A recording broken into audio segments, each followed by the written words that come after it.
glorify you, Jesus. Magnify you, Lord. You're worthy of the glory, Lord. The kingdom of heaven is at hand. You know how tough your week's been and how tough your morning's been. And you know all of the things that have been coming at you in a totally different way with a higher intensity. And you yourself know where you felt like you wanted to throw in the towel just this week. And even just this morning.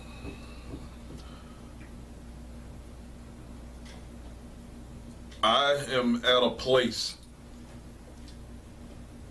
that the information that God has granted me to give to you guys here at Ecclesia, I am at a place that, one, I'm in absolute awe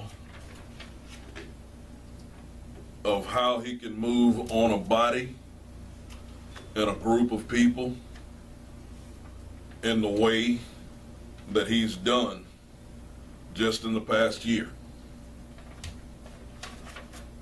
But y'all ain't seen nothing yet.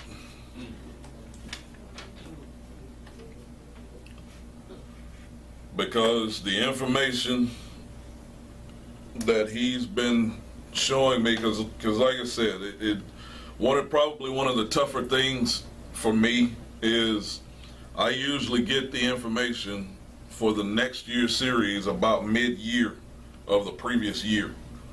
So I'm studying that information while at the same time I'm giving you the information of the series that we're actually in. So it becomes difficult for me to keep my mouth shut once I start seeing stuff. And once he starts showing me the things that he's got ahead of the game, but I have to stay on course with what's right there in the moment. And that's a difficult thing for me. I'm thankful now I don't have to hold back on this information that I'm going to grant you. Now today's going to be an overload, okay? Because I'm just giving you an overview of everything that we're going to be covering within this next year. With that being said, even with what I'm giving you as overview information, there's still going to be a level of power released for you today that's going to have you in question as to whether or not you mean there's more than this. And I'm going to go ahead and tell you, yes. There's plenty more than this, because all I'm going to do is skim the surface of the things that we're going to cover.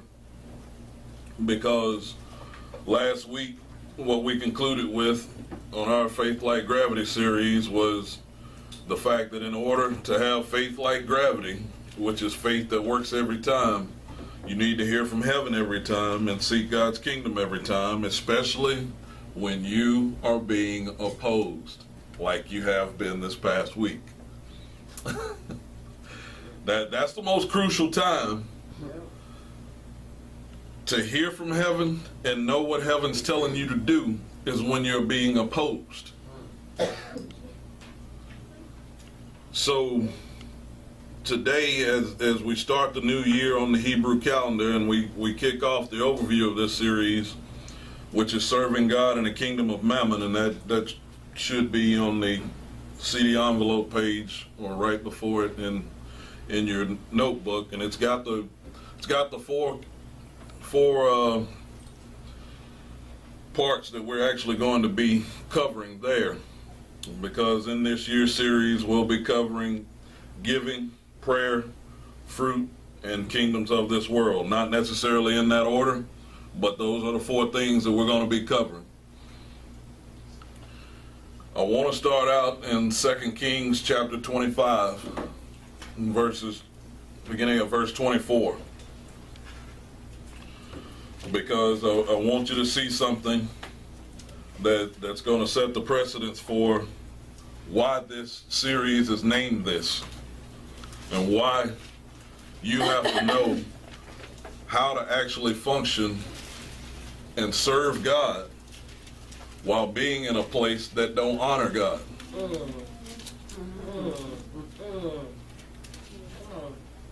And see that what we cry a lot of times is, Lord, get me out of here.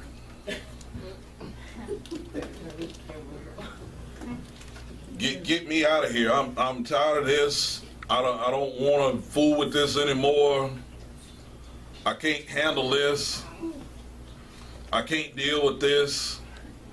And the truth of the matter is, you can. That's why he sent you.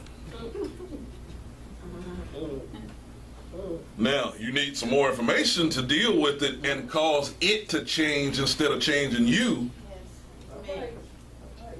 But the whole point is, you've got to understand that that place is designed for nobody but you. It's designed for nobody but you. Wherever your place is that gets on your last nerve, the way that it gets on your last nerve, and the way that it pushed your buttons, the way that it did this week, it ain't designed for nobody but you.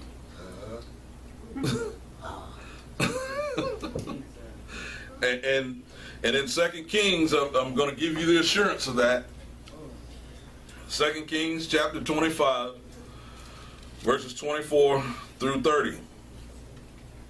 Now the last 4 to 5 verses are going to sound very familiar, but I'm going to key in on the ones before that, and you'll see why in just a minute. Beginning at verse 24 of 2 Kings 25. It says, And Gedaliah sware to them and to their men, and said unto them, Fear not to be the servants of the Chaldees. Dwell in the land, and serve the king of Babylon. And what's the rest of that scripture say? And it shall be well with you. This is not God's house.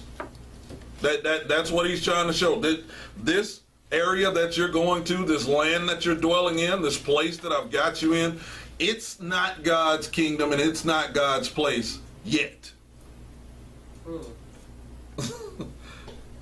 Not yet. That's what he's trying to show with them. He's saying, go and dwell in this land. Don't be afraid to face what you gotta face. It's going to be okay.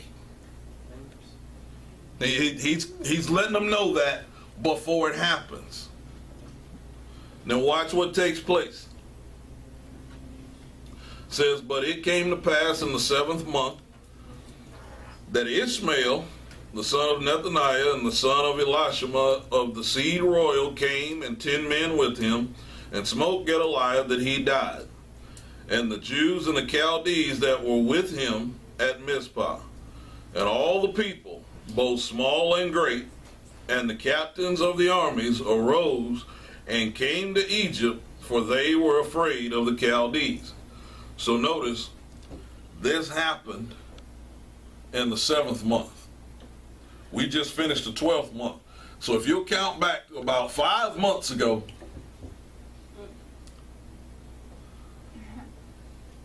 of what kind of struggle you was having mentally,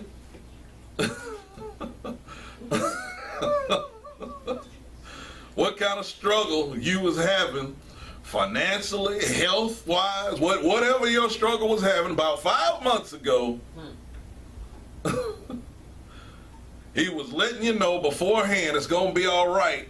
Just go through it. Because look at you now. You're all right. You're all right. But it's going to get even better. And that's what I want you to see. Because watch verse 27. It says, And it came to pass in the 37th year of the captivity of Jehoiakim, king of Judah, in the 12th month, on the 27th day of the month, that Evil-Merodach, king of Babylon, in the year that he began to reign, did lift up the head of Jehoiakim, king of Judah, out of prison. So notice, 12th month, 27th day. That fell right back to about Wednesday, Thursday. So you should have felt something a little bit different about Wednesday, Thursday. There was a shift. You probably didn't know what was happening. All you knew is you felt something different happen. That's all you knew. That's what took place. Your release happened. So your release happened, and now that's why the enemy comes so strong after the release to try to get you to go back to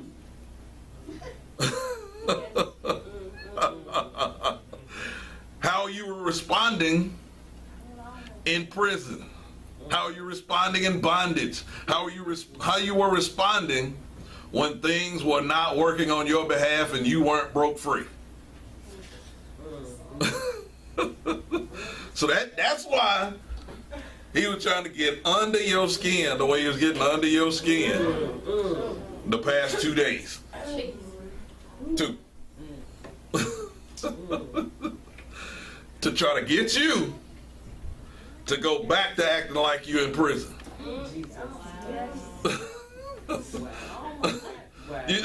You know how you get in prison and start guarding yourself.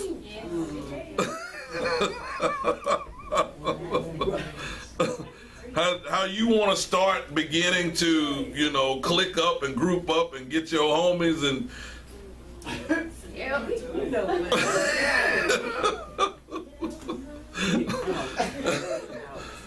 that's what he was trying to get you to do the past 2 days. Now, I wanted you to see that. I wanted you to see that because if you'll hold out through what's about to happen, the ones that was trying to cause you all the turmoil and headache, fixing to start speaking kindly to you. Oh my God. Yes. Bring it on. Bring it. Yes. They're going to have to start speaking kindly to you if you'll hold your spot. If you'll hold your spot, look at what happens in verse 28. It says, and he spake kindly to him and set his throne above the throne of the kings that were with him in Babylon. So not only are they going to speak nicely to you, they're going to start treating you better than they treat their friends.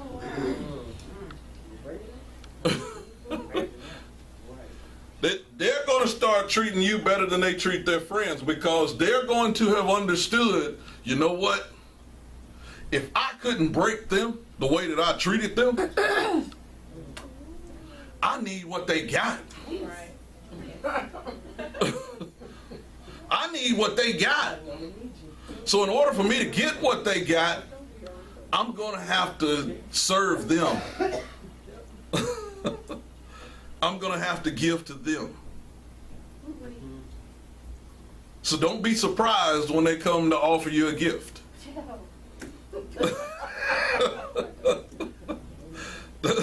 Don't be surprised when they come and desire to give you a peace offering.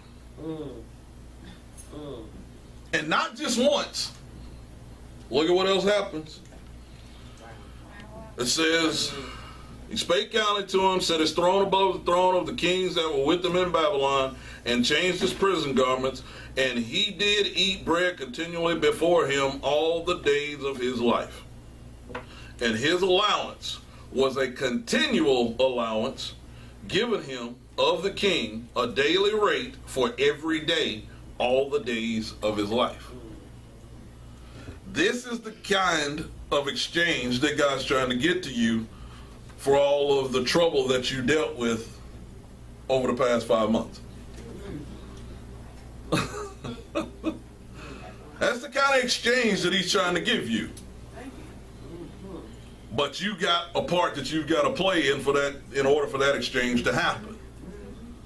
And that's why I want to talk to you about serving God in a kingdom of mammon. See, because y'all are ready to take your enemies out. You are ready to just Yes. Awesome too. Yes. You know.